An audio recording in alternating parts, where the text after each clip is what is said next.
Welcome back to my channel. My name is Jackie, and today I'm doing a little bit of an updated video on how I rate books. This is a video I actually did a few years ago. I'll link the original one here on the cards, but I figured since there has been a few tweaks to how I have decided to rate books, and also there's a few new friends here, that I figured I would go ahead and do a little bit of an updated version. I rate books is based on a lot of people's rating system. I do it on a 1 to 5 scale. I also give half stars, and I also do give books no rating on occasion. Most of my rating tends to fall in the 3 to 4.5 star range. I don't give many 2 stars or 1 stars, and I don't now give a lot of 5 stars out. So that's kind of the basis of it. I will go into what qualifies a book to give 5 stars, 1 stars, 3 stars, all that jazz. I also give examples of books I have given each rating. And also I will go into depth on a little bit on how I give the half star ratings and the no star ratings. So that is kind of what we're going to go over in this video. But without me railing any further, let's jump right in and get started. I'm going to start the war, and I'm going to start off with the books that I give no rating. Again, this isn't something I give out on like a bookly basis, I guess you could say. I very rarely give books no rating. These usually go to nonfiction and books I read for school. I am an English major. I am a senior currently, and I read a lot of books for school. I'm getting, again, a degree in English with a focus in creative writing. So I read anything I usually read for school, unless I've also read it on my own time. I usually give no rating because it's for school. I'm kind of, obviously being forced to read it. So that is what gives those no rating. Also give books no rating if they are nonfiction, because it is somebody's own personal life events, and I can't really judge somebody's life experiences off of what I feel on the book. So I typically also give those no rating. Examples of books I have given no rating, again, one was for school, one was something I read on my own time, was nonfiction. Those are going to be The Business of Being a Writer by Jane Friedman, as well as In Real Life by Joey Graceffa. Into the actual star ratings. Starting with the 1 stars, these are very, very rare for me. I, in my 9.5, almost 10 years here in BookTube, have only ever given one book 1 star. The way I would get another book to get 1 star would be a book that I truly, actually hated, or I was, truly offended by. And again, there's only been one book that I actually, hated enough to give 1 star. One book I've only ever given 1 star, it's going to be The Night Circus by Erin Morgenstern.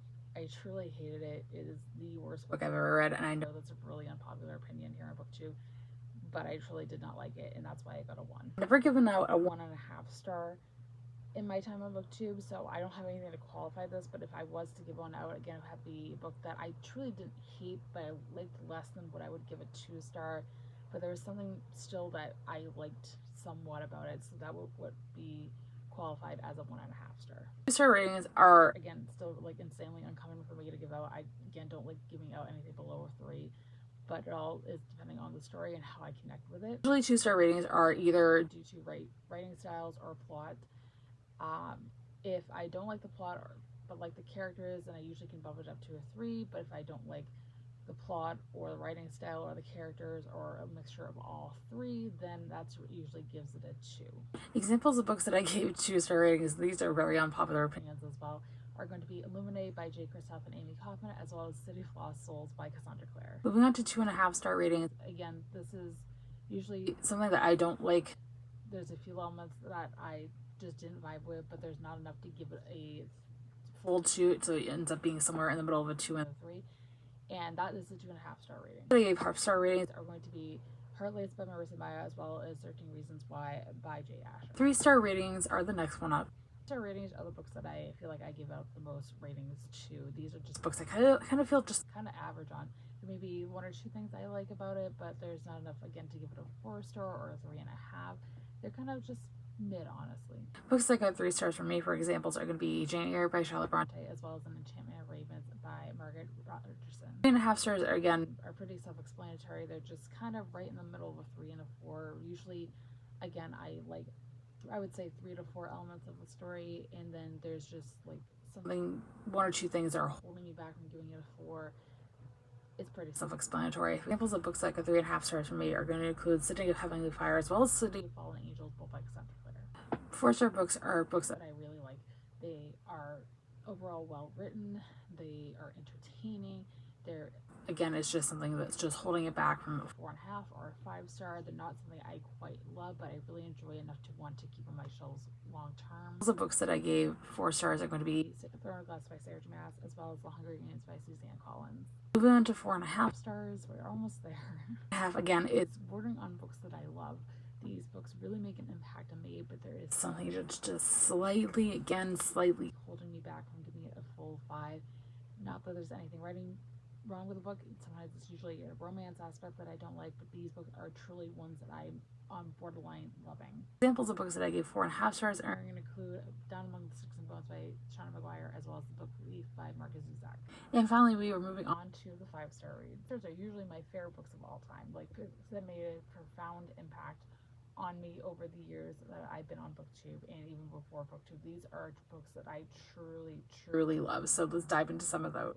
So examples of 5 stars, my favorite books of all time are going to be Grey by Pete Wentz, which is my favorite book of all time, the reason I joined BookTube in the first place.